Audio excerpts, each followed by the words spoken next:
Let's start with a question. By looking at me, would you know that it took me about 3 hours to get to the point of recording this video? And not because it takes me 3 hours to get ready, that is a very long time. It's because I had to convince myself first that it was safe to get out of bed and that I had the energy to do that, and that I had even more energy to take a shower and get dressed, put on some makeup, try and tame my curly hair. And then I had to talk myself into the importance of reaching out to people, which is a big deal for me right now. How about, would you know that I haven't slept for days and my sleep has just been all over the place? Actually, last night I slept pretty well, but it's been a while since I've slept. Or even if you knew me, would you know that I've lost almost 10 pounds in almost about 3 weeks because eating is just too hard? It takes too much effort. I have to make a choice. Do I want to get out of bed? Do I want to get dressed? Or do I want to eat? Would you know any of those things about me? Probably not because you don't know me, but probably not because, even if you did, because I'm really good at hiding it. See, and that's one of the things I want to talk about today. One of the hardest parts about depression is that people can't always see it. You might still show up, you might still smile, you might say, I'm fine, and you do the things you absolutely have to do. But inside, everything feels heavy and slow and excruciatingly painful and almost impossible to explain. And today, I want to talk about that invisible part. What bipolar depression can feel like when no one can see how hard you're fighting. And again, I want to remind you, I am not a medical professional. I am not a mental health provider. I'm just me. This is my story. This is my experience. And I'm sharing it with you because it's lonely. And I want you to know that if you're going through the same thing, that you're not alone. And I guess in a way, I want to know that I'm not alone either. Today, I want to talk about that invisible part, what bipolar feels like when no one else can see how hard you're fighting. Before I go any further, I want to say that I am not a medical professional or a mental health professional.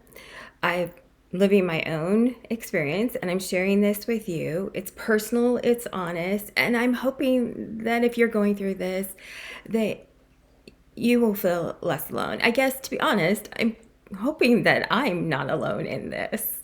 So welcome to both sides of me. In this video, I'm going to talk about the heaviness, the thoughts, the isolation, and the masking of bipolar. Later, I'll tell you a few things that I've tried that are working for me right now. I'm not going to pretend that I know all the answers because obviously I don't. And toward the end, I want to offer a few pieces of advice, or not advice, thoughts on how loved ones can help someone dealing with bipolar depression or depression, just from my standpoint. And as I talk about this, I'd love for you to think about your experience. What is one part of depression or bipolar depression that you wish people understood? Feel free to share it in the comments, but only if you feel comfortable with it. Let's talk about depression and laziness. To someone on the outside, depression can look like laziness, but it's not. Depression can make normal life feel like it requires strength that I don't have. When I'm in a depressive episode, simple things can feel enormous, like I talked about, getting out of bed, taking a shower, or even just responding to a text message. Making a phone call, cleaning a room, cooking something, going to work, or even making a decision can feel like I'm trying to climb a mountain. It's just very overwhelming. And it's not that I don't care. I do. I usually do. And that's the part that makes it so painful. I care, but I feel like I can't access the energy to do what I want to do. And then there can be this terrible guilt that comes with that. You look around and you think, why can't I just do this? Why is this so hard for me? Other people seem to be functioning just fine. Why can't I? Bipolar depression can make ordinary life feel like it requires strength you just don't have that day. And when people don't understand that, they may see things like, oh, just get up, just be positive, just push through it. That's all you need to do is push through it. But depression is not fixed by someone telling you to try harder, because most of us are already trying harder than anyone can ever imagine. I'm curious, is this something that others relate to? The feeling of wanting to do things, but your mind and your body just won't cooperate? If you've experienced that, let me know in the comments. I think a lot of us feel alone in that part. I think a lot of us feel misunderstood. And depression is not just emotional either. Sometimes bipolar depression can feel very physical, like my body is carrying this extra weight that nobody else can see. It can feel like my whole body is heavier, like I'm moving upstream, like everything takes more effort than it should. I feel exhausted if I've slept. Other times I can't sleep at all. Other times my sleep is all over the place. And when you're tired, everything feels harder. Everything feels more extreme. And that kind of heaviness is hard to explain unless you felt it. At least in my opinion.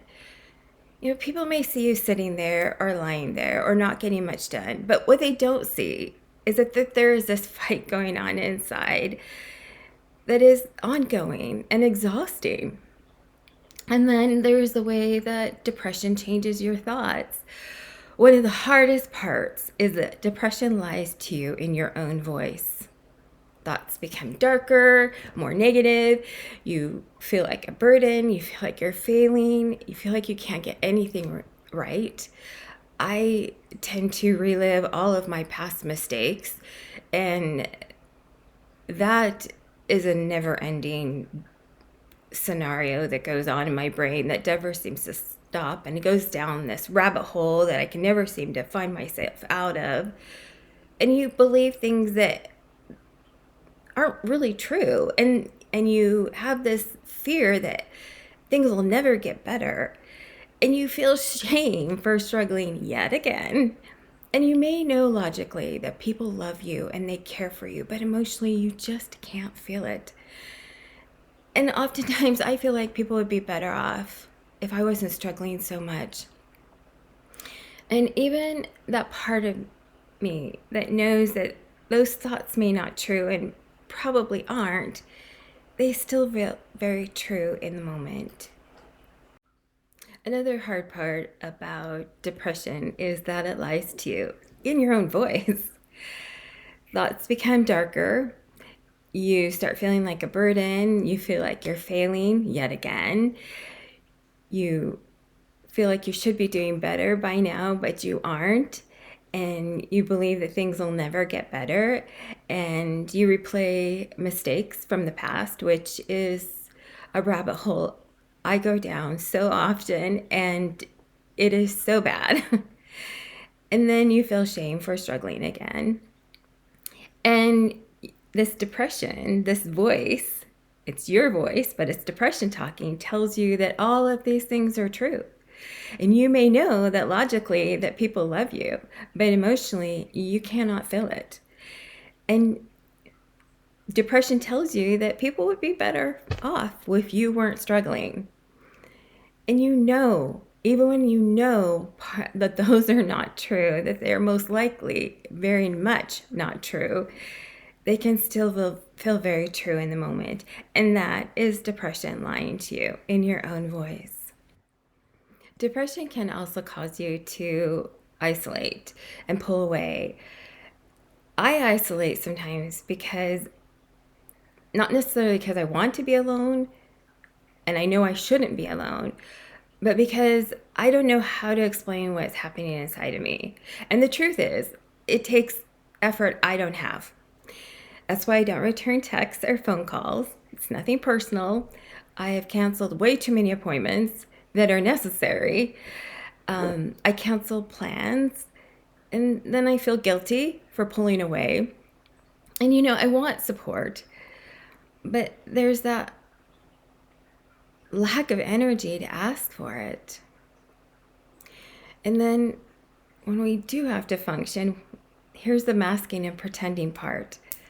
Sometimes people with depression still look okay. They go to work, they go to church, they take care of their family, they smile, they make small talk. They say, I'm fine. But inside, they're carrying something very heavy. Sometimes the most exhausting part is looking okay when you're not okay.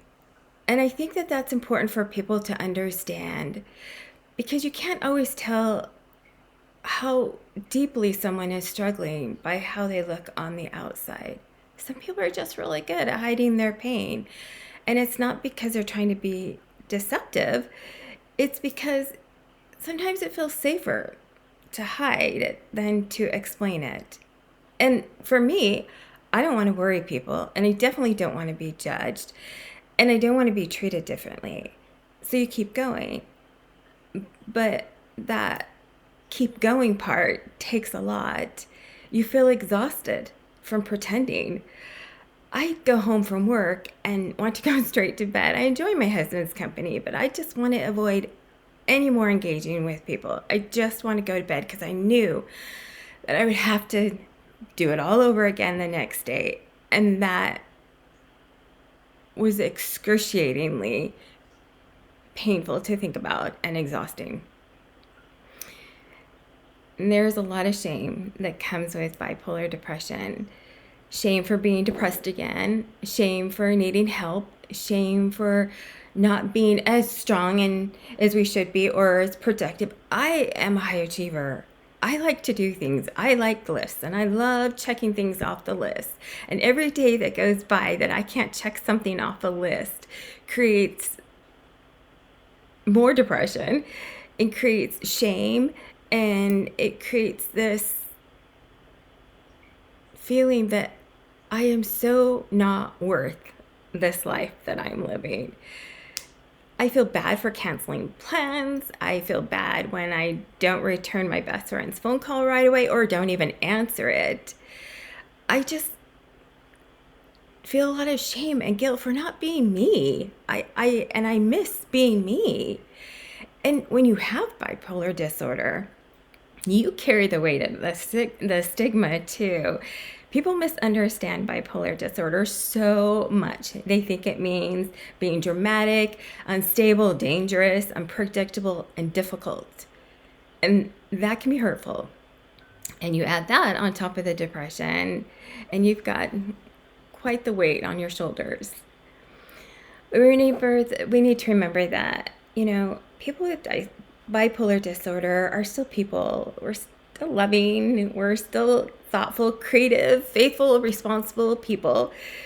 We are not our diagnosis. It's something we live with, but it's not our whole story. It's not all of who we are.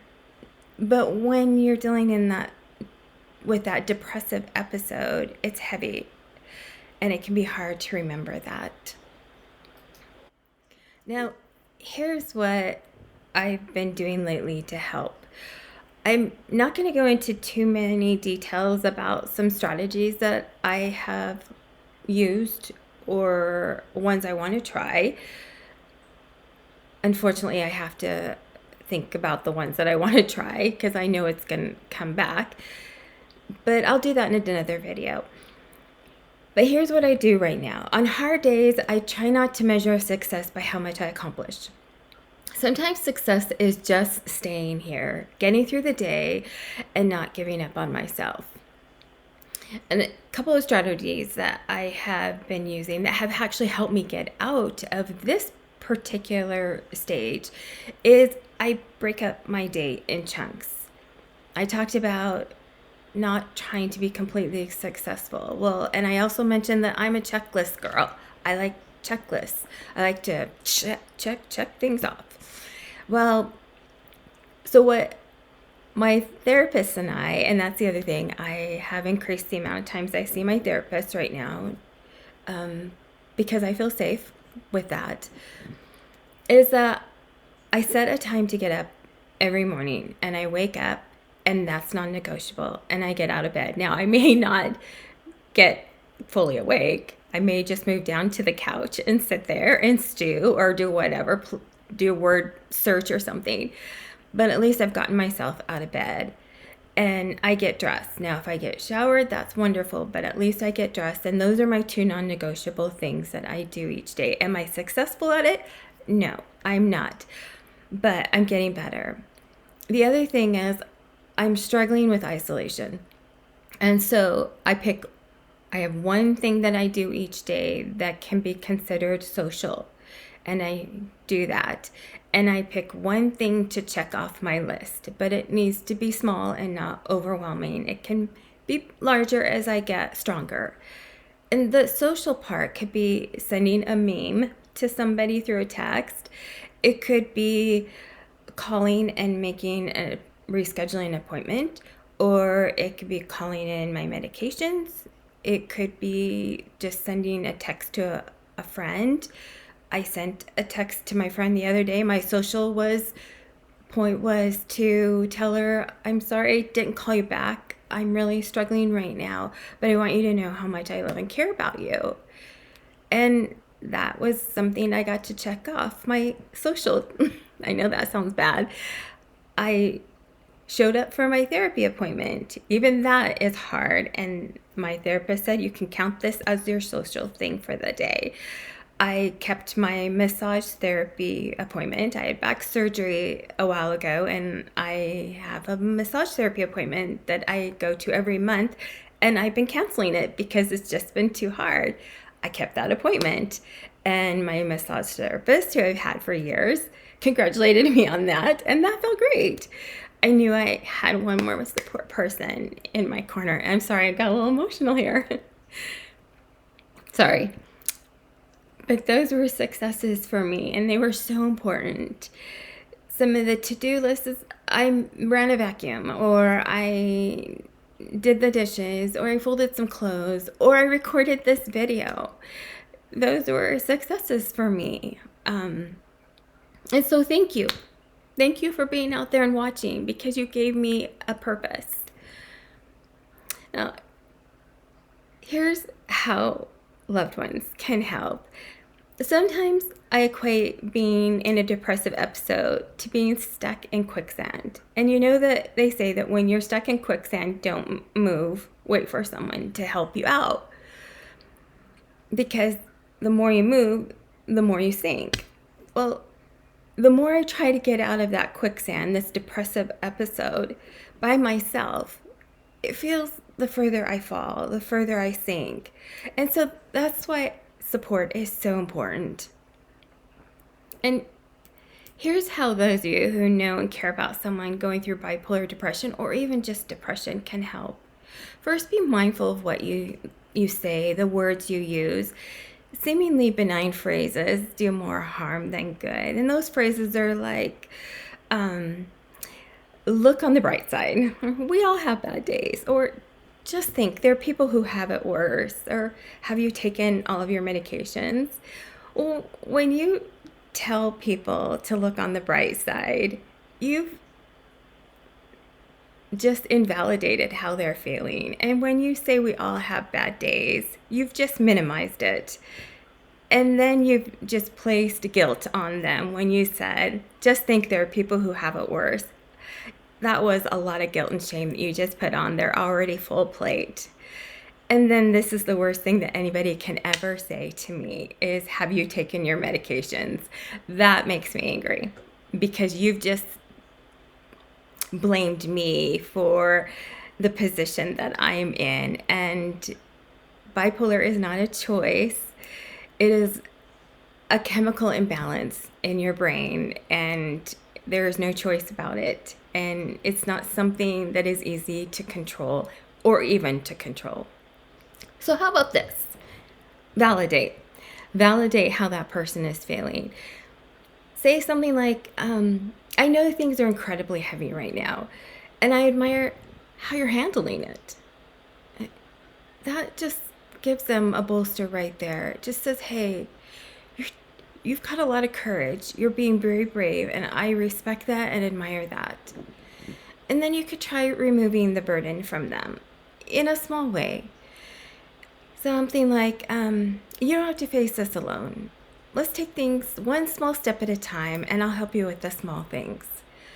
That just removed some weight off their shoulders. It would for me. Or like maybe offer specific help. Instead of saying, let me know if you need anything, try, I'm going to go pick up some food for us. Or I can stay while you take a shower and keep you company. And this is my favorite. I love it when my husband says, I'm going to go pick up your prescriptions for you. I hate picking up prescriptions. Do you need anything else? How about I pick us up dinner?